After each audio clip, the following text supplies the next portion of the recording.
প্রবাসে গিয়ে বিদেশিদের লম্বা মোটা চাবি আর নিতে পারি না।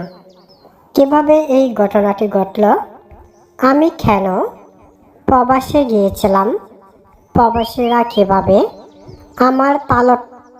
আমার তালাঠার 12টা বাজিয়েছে, সেই ঘটনাটি আপনাদের কাছে বলতে এসেছি। প্রিয় বন্ধুরা, আমার খুব কষ্টের গল্প। এই গল্পটি আপনাদের কাছে না বলে আমি থাকতে পারছি না। আমার মনে খুব কষ্ট, তাই আপনারা যদি আমার এই গল্পটি শুনেন, আমার মনটা একটু হালকা হবে। আমি গ্রামের মেয়ে, খুব দরিদ্র পরিবারের মেয়ে। কুমিল্লার ছোট্ট একটি গ্রামে আমার জন্ম। 2000 সালে আমার জন্ম। গ্রামের মধ্যে আমার বেড়ে ওঠা, গ্রামেই আমি বড় হয়েছি। টাকা পয়সার অভাবের কারণে বেশি দূর পড়াশোনা করতে পারিনি। পরিবারের চাহিদার কারণে ঢাকায় গিয়ে বাসাবাড়ির কাজ করি। 5 বছর বাসাবাড়ির কাজ করি, কিন্তু মালিকদের চোখ খারাপ। মালিকরা আমাকে তারা ব্যবহার করতে চায়।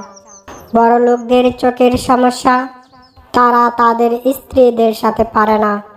কাজের মেয়েদের সাথে এসে তারা তাদের মনের চাহিদা মেটাইতে চায়, কিন্তু কেন সেটা জানি না।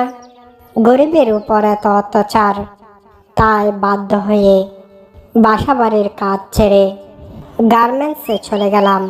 কিছুদিন গার্মেন্টস করলাম, সময় ভালোই কাটে, কিন্তু গার্মেন্টসও অনেক সমস্যা। ছেলেরা লাইন ধরে থাকে, মিথ্যা কথা বলে পার্কে নিয়ে যা, মার্কেটে নিয়ে যা, আমার ইজ্জত লুট করার জন্য।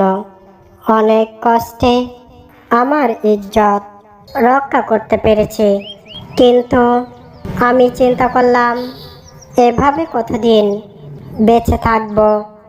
যে বেতন পাই তা দিয়ে সংসার ঠিকমতো চলে না, অভাব দূর হয় না।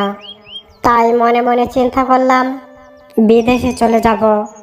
বিদেশে গিয়ে লক্ষ লক্ষ টাকা কামাবো, মা বাবাকে কিছু সাহায্য করব, নিজের স্বপ্ন ফিল আপ করব। কিন্তু স্বপ্ন যা দেখি বাস্তবে তা হয় না। আসলে নারীদের কপালেই খারাপ। বিশেষ করে গরিবের ঘরে জন্ম হলে একটা অভিশাপ। বড় লোকের মেয়েরা কত আরাম আয়সে দিন কাটা, অথচ আমরা গরিবের মেয়েরা দুবেলা দুমুঠো ভাতই খেতে পারে না। খুব কষ্ট করে দিনগুলো পার করতে হয়। তাই বন্ধুরা, আমি অনেক বেশি টাকা কামানোর জন্য প্রবাসে চলে গেলাম। কিন্তু প্রবাসে গিয়ে দেখলাম সেখানে আরও সমস্যা।